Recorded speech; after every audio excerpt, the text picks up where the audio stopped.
Hey guys, I'm a little surprised in making this video considering those of you who know me know that I hate travel YouTube.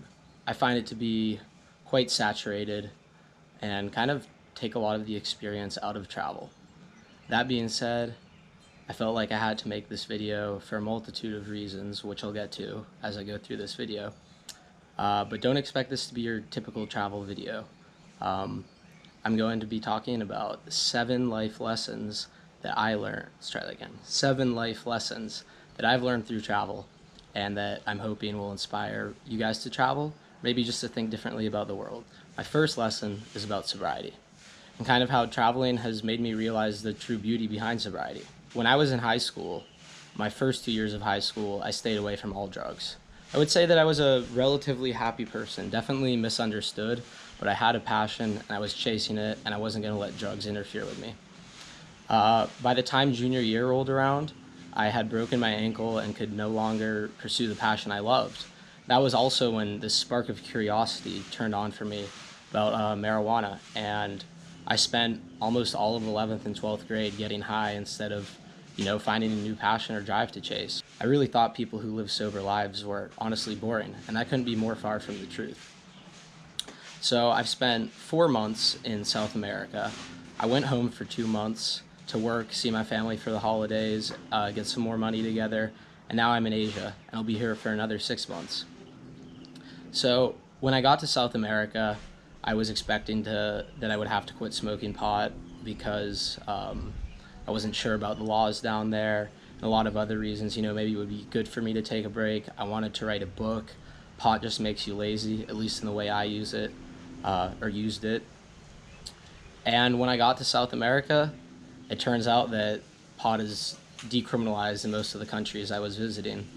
And I also was now legal to drink. And I had never really been a big fanatic of alcohol. I probably only got drunk 4 or 5 times in high school. But when I got there, I was doing some volunteer work in Buenos Aires, and there were so many people just getting blasted every night. And when I got down there, I was a little upset. I thought I'd find a lot of like-minded people who, had this deep desire to live life and all these things. And I found that a lot of people who traveled down there really just wanted to get drunk. And instead of going to look for people in new places and whatnot, I just joined them. And I found myself getting blasted most nights. And that really wasn't good for either my mental health or my productivity. So when I went home, I looked back on South America as, changed me as a person. I had experienced all these fantastic things, but it hadn't really formulated into anything for me other than change of the self, which is great. But I think that once you know yourself, you kind of have to find something that will bring you meaning in life. So when I was home, I spent a lot of winter break. It was just terrible being home. I felt like no one had changed in the way that I had. And I was probably partying even harder than I was in South America. Because in South America, there were plenty of things to do. I wouldn't be getting blasted in the morning or smoking pot in the morning, but it certainly did hold me back to some regards of all of the things I could have experienced. And I was partying really hard at home because there was nothing else to do. All my friends were at uni. They were doing much the same. Then I got in a really bad car accident. I was T-boned by someone going 65 miles an hour, which is roughly 100 kilometers an hour. I was lucky I escaped with almost no injuries. And I had to really reevaluate myself, and I subconsciously knew this, that, South America was fantastic, but it wasn't everything it could have been. So then after the car crash, I looked at the past 3 years of my life and said, wow, you felt so much drive to do good for yourself, to create things, all types of things. And what's really hindered you is your substance use. So that being said, I don't necessarily think that you have to be 100% clear of substance. It really depends on who you are as a person. If you can be responsible with it and you've had a productive day, maybe indulge from time to time. But as I've been in Asia, I've been almost 100% sober. The only time I really allow myself to drink is if locals invite me because I want to, have some local experience. But then I'm still not getting blasted, Maybe I'll have a beer or two and call it quits then. I was with my friends in Thailand for a little, and I think I took a couple shots on the beach. But that was really it, And even now, on the occasion that I do drink, I still have to question if I've had a productive day. If I haven't had a productive day, I know that that will kill drive, and I'll wake up the next day being like, what on earth did I do? I could have made a phenomenal day out of this experience, but instead I decided to turn to substance. And all of this has manifested itself in travel. I think had I gone straight to uni, I would probably be on a very dark path and very upset. But right now I'm doing quite well. My second lesson is that some people just aren't worth your time or words. When I was in high school, I was a lot more of a know-it-all than I should have been. I left home at 18, went down to South America, and I thought everyone would see this knowledge I felt I had. I'm quite well read in history. I thought a lot of people would want to listen to me. But when you're 18, you just have to take into the account the experience that people have over you. And perhaps they're not thinking as deeply as you are, but they're still gaining more life experience than you have. And I thought that in high school, everyone had to hear what I had to say, and then I could show how profound I am and all types of things. And it really just pissed people off. I was an open book. There wasn't really anything too special about me, aside from the fact that I was quite assertive in my beliefs. So when I was traveling in South America, I spent a lot of time with, people aged 22 to 30, and I had to learn when to hold my tongue, and I had to learn that although age is just a number, people aren't going to take into account people who have less experience than them. And that was a really tough pill to swallow, but it's made me realize that when you kind of settle down and don't feel a need to tell everyone your life story and all types of things, that the people who are worth your time and words are going to become a lot more apparent, and they're going to appreciate the things you have to say, and in return you're going to learn to appreciate what they have to tell you. And my third lesson now, it kind of ties in with the last one, and that is that I've learned to value others' experiences. When I first was traveling, I was really stoked on all the things I had learned and kind of made changes to myself, and I felt that was for the better, and in many ways it definitely was. But I still don't think I was valuing others' experiences as much as I should have been. Went home and I was quite grumpy, and it felt like no one had changed. They're all at uni partying. They're really the same people they are in high school. But a lot of times I wasn't really thinking about why they were the way they are and what I could learn from them. That's something that's really manifested itself while I've been in Asia.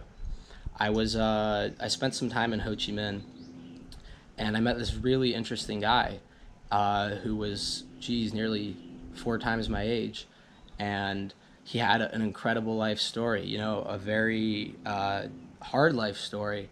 So he was raised in the ghetto. He fell in love with a Native American, has Native American kids. He went to serve in both Gulf Wars, and now he's living his life in Vietnam.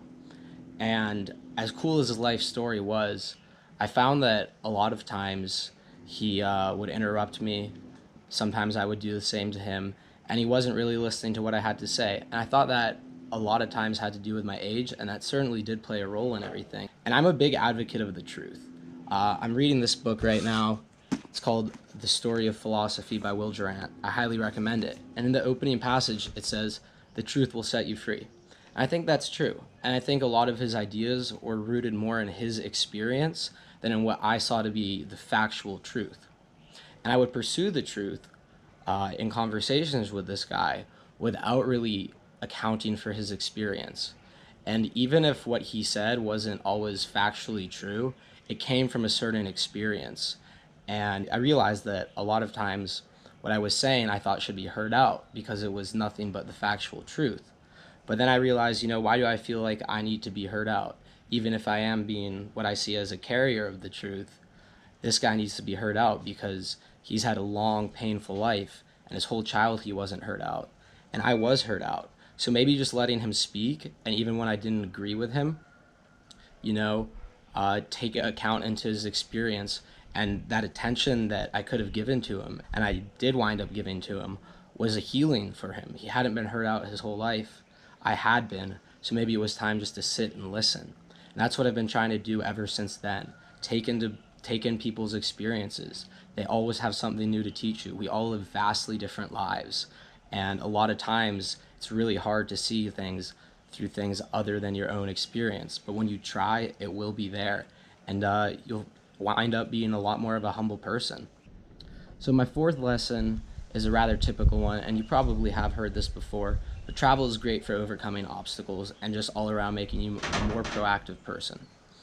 When I'm at home, I tend to push problems off to the side, like wait for later, wait for later. And I remember at the end of high school, the day applications were due for universities, I had I hadn't gotten my transcripts from my counselor yet, and it was the end of the day, and 5 minutes later, they'd be closing down the office, and you wouldn't be able to send in these forms anymore, and it just being so stressful. And when you travel, you really have no option but to take these obstacles head on and not put them off to the side. If your bag is stolen in an airport or something, you've got to get a new bag. If you miss your bus and your hostel is booked for that night, you've got to find a new way there. You don't really have the option but to overcome these obstacles. And I remember when I was in South America, I was really fiending for adventure. It was my last bit of time there, and I met this group of Aussies, and they were just crazy, had the craziest stories, so many cool adventures to go on. And this is kind of a part two to this lesson, but they took me on this barefoot trek through the jungle, and I remember the first couple of days just complaining like, oh, like it's so hot, I'm carrying all of this gear, but I had to overcome that obstacle regardless on a 25-kilometer walk through the jungle. So why not do it with a positive mindset? Complaining doesn't do anyone any good. And it's one thing to not complain out loud, but when you can tell your own mind not to complain and just take it all in and know that you'll be grateful that you had that experience, that's a big thing. So now when I find new obstacles that I have to overcome while traveling or while at home, I do it immediately and proactively, and B, with a better mindset, knowing that if I complain about it, it's not going to make the experience as worthy. So that's another big lesson that I've learned through travel. My fifth lesson is that there are experiences that should just be for yourself.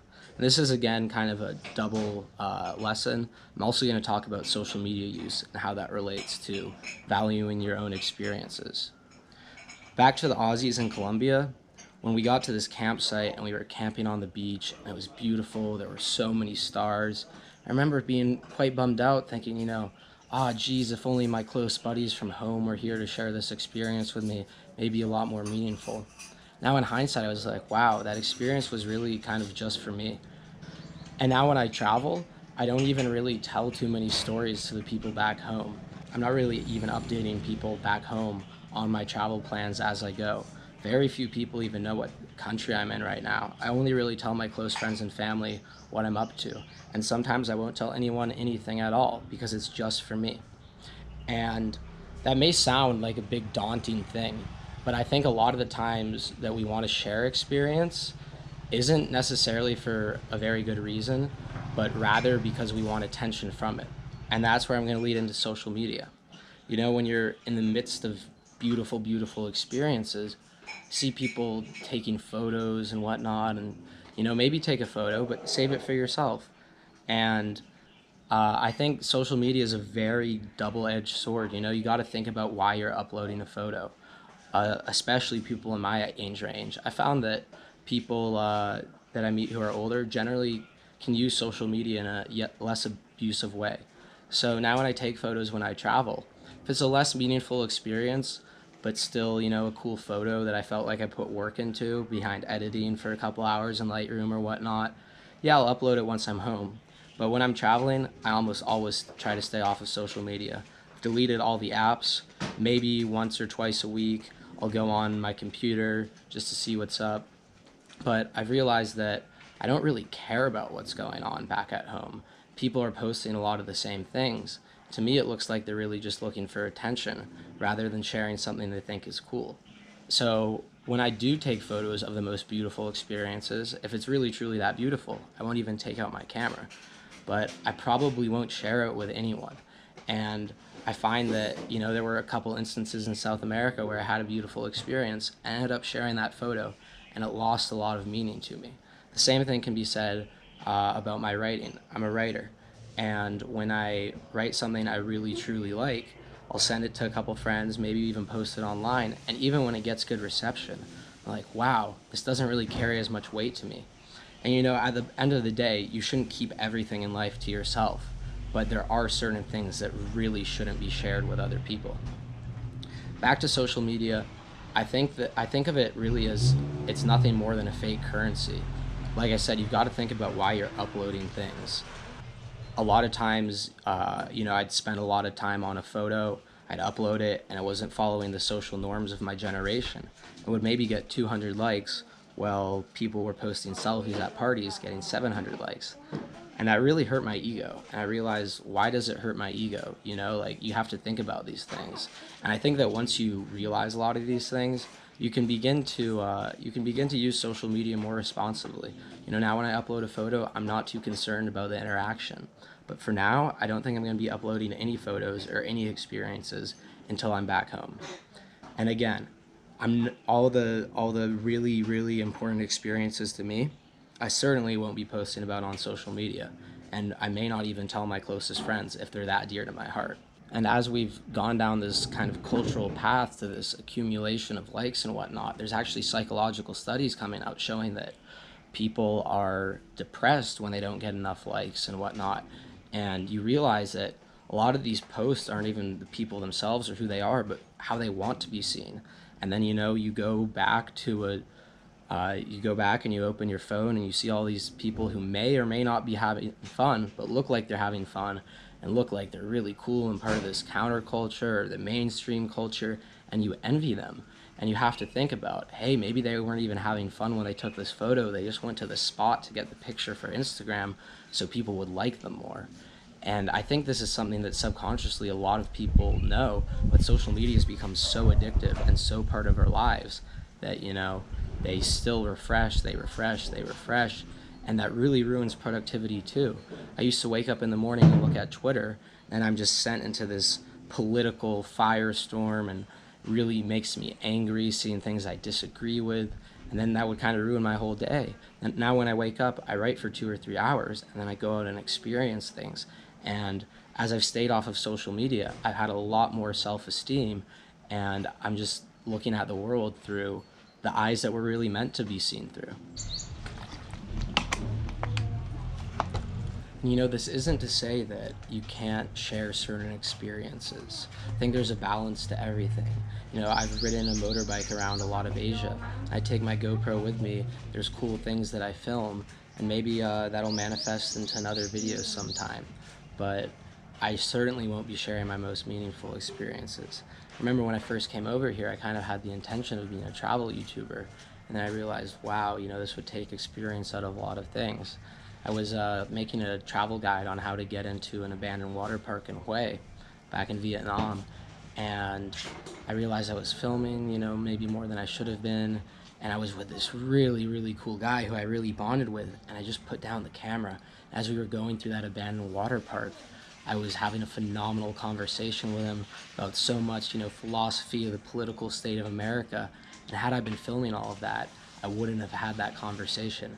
And I'm really glad that I put down the camera and made such a good bond with that guy.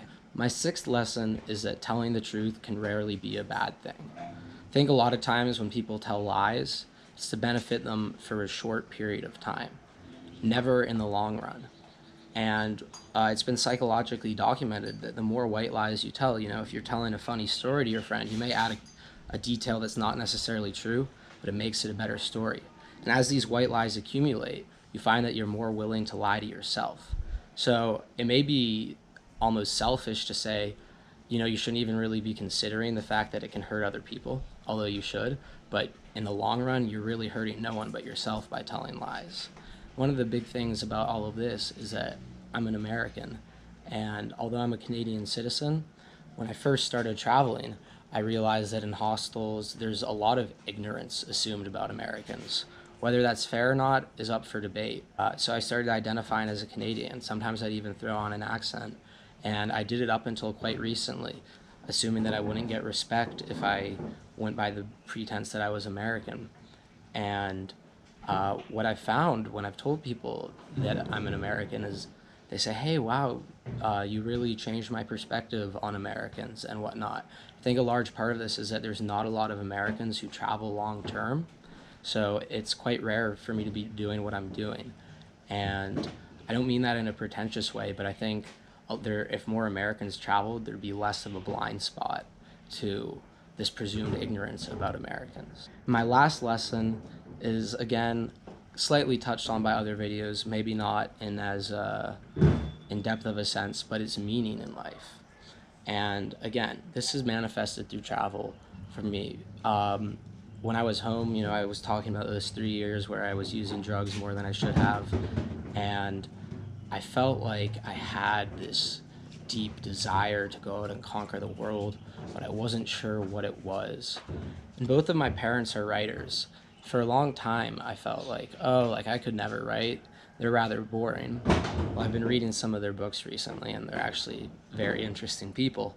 But I put off writing solely on the sense that it was, a boring thing, a dying profession. And I was thinking a lot about meaning in life through the means of attention. If only I could be famous, then people would listen to me and whatnot. But you have to learn to be content with not being heard. And as I've traveled, I've been writing so much, like I said, 2 to 3 hours every morning, and I'm just inspired by everything around me. And when I was in South America, I didn't get much writing done. And at the end of some days, I would feel very empty. But now when I get some writing done, I feel rather fulfilled. Even if it's not going to be published or whatnot, it's giving me meaning in that moment. And another thing I found meaning in, it's rather circular reasoning, and it's really the reason I'm making this video, is that you can find meaning by telling other people to pursue meaning. Because a lot of people my age are kind of in the same shitstorm of substance use that I was in back in high school. When I speak to them, they're like, oh, I wish I had the drive that you had and all types of things. And then I tell them, well, if you're not happy where you are now, that should be enough of a driving force. I have to tell myself the same thing a lot. If I feel like having a lazy day, maybe that's okay from time to time, but I have to think about how I'll feel at the end of that lazy day. And I think maybe it's a lot easier for me because I've always loved writing. And as I go through my day, I think about, oh, how am I going to write about this? Blah, blah, blah, and all types of things. But it's like, geez, when I put it down on paper, then even if it's not being shared, it brings so much meaning to my day. And I think that's a large thing I notice with travel, with substance abuse and all types of things.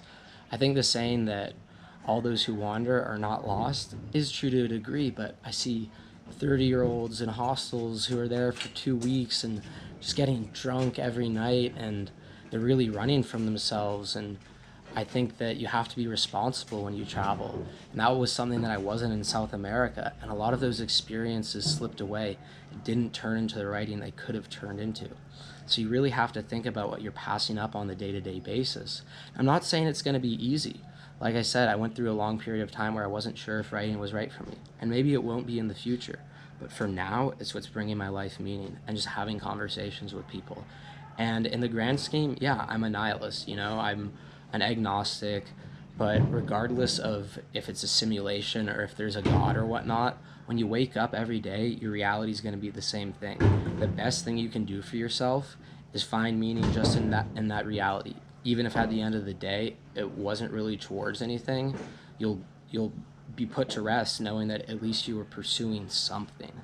And I remember there were points in life where I was like, oh, I'm so fulfilled right now. I would be happy dying, and I could go to rest at peace. And that was prior to my substance abuse. I think had I passed away in the period where I was using so much marijuana, that I really wouldn't have felt very fulfilled. And right now I can say, although I clearly don't want to die, with the amount I've grown this year, I think that I would be a lot more happy if I were to die today, going to rest knowing that I was pursuing something greater than myself. And one last point to make, I didn't make this video to hate on travel YouTubers. I think there are a lot of YouTubers out there who do derive their meaning from sharing travel and from giving travel tips and whatnot. Without some of them, I wouldn't even necessarily be traveling. And I think there are some genuine ones out there. But for me, I just don't think it's the fulfillment that I want. I think that I can do more through writing, be more creative and whatnot. And I find a lot of the videos to be the same, especially from the bigger name guys. And they just kind of saturate the experience of travel. You know, I expected every day to be beautiful and whatnot, largely in part to them. The truth is that backpacking is hard and you have bad days, but at the end of the day, it's all worth it. And when I first started traveling, I knew it was a beautiful experience, but I didn't really know what to expect. And I've just learned so much about myself and changed in ways that I didn't really expect to change. I was just too thick-skulled prior to leaving. So at the end of the day, I really think all of you should go hit the road, because it will change you in a million ways for the better. Alrighty guys, thanks so much for watching.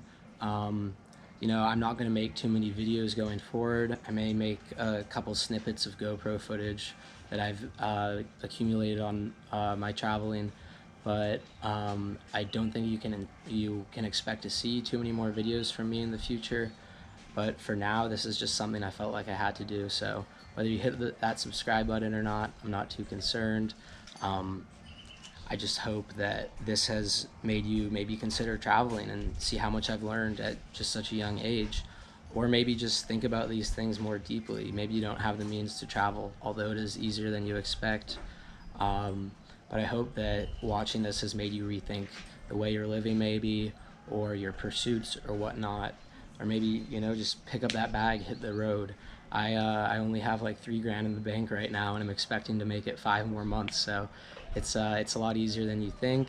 And the scariest part is leaving. Once you're out there, I promise you it's incredible. So I hope this has inspired you in some way today. And perhaps you'll pick up a book of mine sometime in the future.